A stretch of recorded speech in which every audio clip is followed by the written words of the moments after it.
আজকে আমরা কথা বলবো পথের পাঁচালী সিনেমায় দুটো বিশেষ দৃশ্যে নন ডাইজেটিক শব্দের ব্যবহার নিয়ে।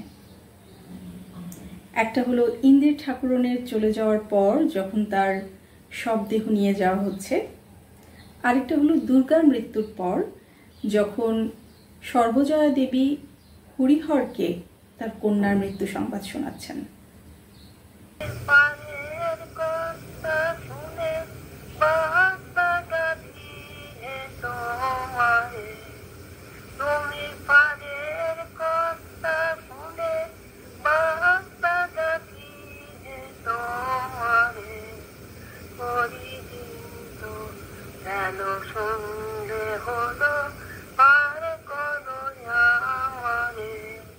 প্রথমটা অর্থাৎ ইন্দির ঠাকুরন মারা যাওয়ার পরের দৃশ্য। ইন্দির ঠাকুরন চলে গেলেন এবং তার মৃত্যু আবিষ্কার করল দুর্গা। সেই শবদেহ যখন নিয়ে যাওয়া হচ্ছে, যেখানে হরিহর উপস্থিত আছেন, সেখানে কিন্তু আমরা কোনো প্রচলিত বা ধর্মীয় শব্দ উচ্চারিত হতে শুনি না।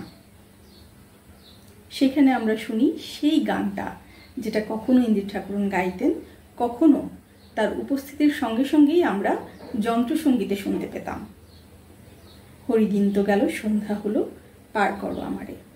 অর্থাৎ ইন্দির ঠাকুরনের উপস্থিতির জন্য সিনেমায় যে লাইট মোটিভ এতক্ষণ পর্যন্ত ব্যবহার করা হয়েছে, সেটি আমরা ইন্দির ঠাকুরনের প্রস্থানের সময়ও শুনতে পাই। অনেকগুলো ব্যাপার কাজ করে। একটা হলো যে যদিও ইন্দির ঠাকুরন এখানে মারা গেছেন, তার শরীরকে বহন করে নিয়ে যাওয়া হচ্ছে, কিন্তু তবুও এখানে তিনিই চরিত্র। তার মৃত্যুটা প্রধান একটা ঘটনা। আরেকটা ব্যাপার হলো যে এই গানের ভেতর দিয়ে পরিসমাপ্তিটা যেভাবে বোঝানো যাচ্ছে, অন্য কিছু দিয়ে বোঝানো যেত কিনা আমি অন্তত জানি না।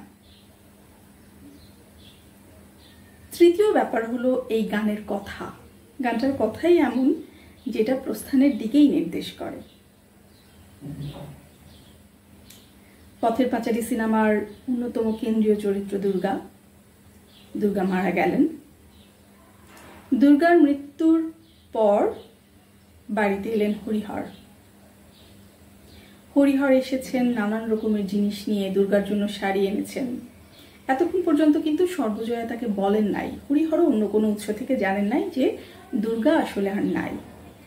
কিন্তু যখন দুর্গার জন্য কিনে আনা শাড়ি হরিহর সর্বজয়ার হাতে দিচ্ছেন, তখন সর্বজয়া কেঁদে ওঠে।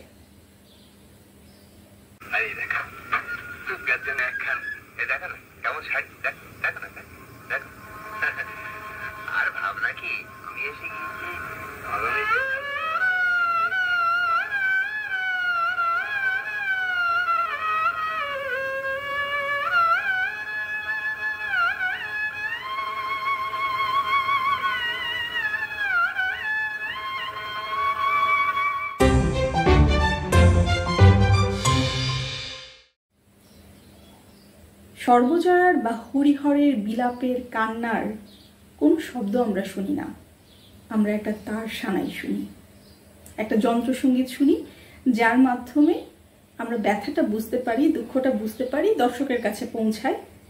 কিন্তু তাদের কোনো কথা, কোনো সংলাপ, কোনো বিলাপ, এসব কিছুই আমাদের কাছে পৌঁছায় না। এখানে একটা ব্যাপার লক্ষণীয় যে দুর্গা পথের পাঁচালীর এমন একটা চরিত্র যে দুর্গার মৃত্যুর সাথে সাথে পথের পাঁচালীর গল্পটা একদম ফাঁকা হয়ে যায়। তাকে কেন্দ্র করেই গল্পটা গড়ে উঠেছে।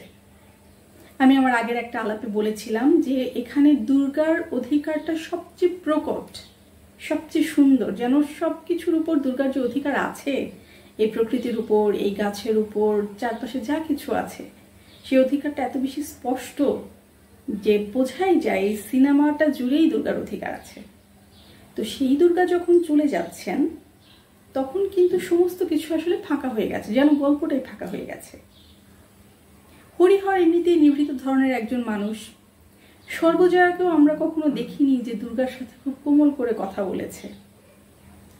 তাদের ব্যথা একটা তার সানাইয়ের শব্দ ছাড়া বা অন্য কোনো ধ্বনি, যেটা আসলে কথা নয়, বিলাপ নয়, কান্নার শব্দ নয়, এমন কিছু ছাড়া কিভাবে আর প্রকাশ করা যেত?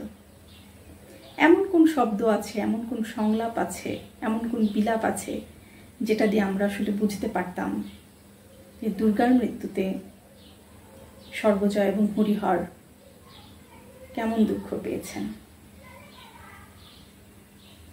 তো এইটা এমনিতেও অনেক জায়গায় আলোচনা করা হয়। আমিও যখন পথের পাঁচালী দেখি বারবারই এই জায়গাটা আলাদা করে দেখি যে কি অদ্ভুত নির্মাণ, যে একটা বেদনাকে প্রকাশের জন্য সমস্ত কিছুকে বন্ধ করে দিয়ে শুধু একটা আলাদা ধ্বনি, একটা তার সানাই কিভাবে দর্শকের কাছে বেদনাকে পৌঁছে দিতে পেরেছে।